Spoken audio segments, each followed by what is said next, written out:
So in this video, we'll be demonstrating you the flow of data between our host MCU, that is S32K344, with our Nordic nRF52840.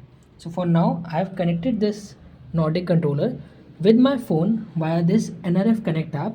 As you can see, it is connected, and these are the RX characteristics.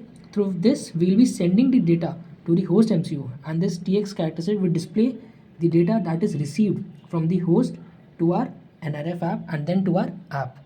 So let's just start the host MCU. For now, I'll just pause it and show you that in this RX buffer there is no data. You can see value 0000.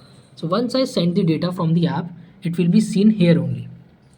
So let's just start it. And on the app, so if I send hello from BLE and click on send on screen, if I just pause it, you can see we have received this hello from BLE.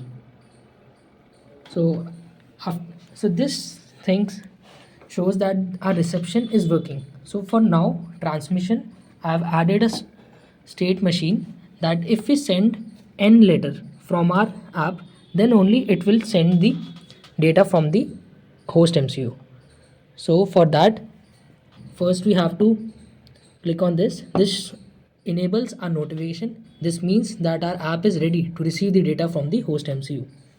So if I send n and then send, as you can see the value that is hello, this message is sent via UART.